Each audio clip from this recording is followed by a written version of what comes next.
ਕਹਾਣੀ ਸੁਣਨ ਵਾਲਿਆਂ ਦੀ ਖਿਦਮਤ ਵਿੱਚ ਕਹਾਣੀਕਾਰ ਤੋਂ ਬਾਬਰ ਜਾਵੇਦ ਡਾਰ ਦਾ ਸਲਾਮ। ਅੱਜ ਮੈਂ ਤੁਹਾਨੂੰ ਆਪਣੀ ਨਿੱਕੀ ਕਹਾਣੀ ਦਸਾਂ ਦੇ ਦੋ ਸੁਣਾ ਰਿਹਾ ਹਾਂ। ਮਾੜੇ ਦਾ ਤੇ ਹਾਲ ਹੀ ਕੋਈ ਨਹੀਂ। ਹਰ ਪਾਸੇ ਰੁਪਏ ਨੂੰ ਸਲਾਮ ਹੈ।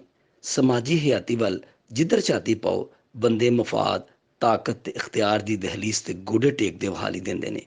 ਚੰਗੇ ਬੰਦੇ ਦੀ ਤਾਂ ਕਦਰ ਹੀ ਕੋਈ ਨਹੀਂ। ਉਹ ਕਾਰ ਵਿੱਚ ਬੈਠਾ ਭੁੱਲੀ ਜਾ ਰਿਹਾ ਸੀ।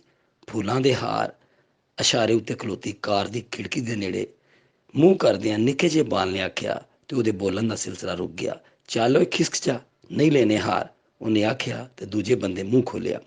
ਦੇ ਦੇ ਵੀ ਪੁੱਤਰਾ, ਬੋਲਣ ਵਾਲੇ ਨਾਲ ਕਾਰ ਵਿੱਚ ਬੈਠੇ ਚੁੱਪ ਚਪੀਤੇ ਬੰਦੇ ਨੇ ਆਖਿਆ ਤੇ ਬੋਲਣ ਵਾਲਾ ਚੁੱਪ ਹੋ ਗਿਆ। ਚਾਚਾ ਜੀ, ਕਿੰਨੇ ਹਾਰ ਚਾਹੀਦੇ ਜੇ? ਉਹਨੇ ਹਾਰ ਖਿੜਕੀ ਦੇ ਨੇੜੇ ਕਰਦਿਆਂ ਆਖਿਆ।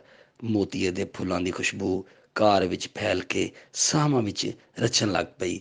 ਕਿੰਨੇ ਹਾਰ, ਕਿੰਨੇ ਦੇ? ਚਾਚਾ ਜੀ ਪੁੱਛਿਆ। ਦਸਾਂ ਦੇ ਦੋ, ਬਾਲ ਨੇ ਆਖਿਆ। ਖੁਸ਼ਬੂ ਵੰਡਣ ਵਾਲੇ ਸਿਰਫ ਦਸਾਂ ਦੇ ਦੋ? ਹੈਰਤ ਨਾਲ ਮੂੰਹ ਚੋਂ ਨਿਕਲੇ ਚੰਦ ਲਫ਼ਜ਼ ਕਈ ਤਕਰੀਰਾਂ ਤੋਂ ਭਾਰੀ ਸਨ।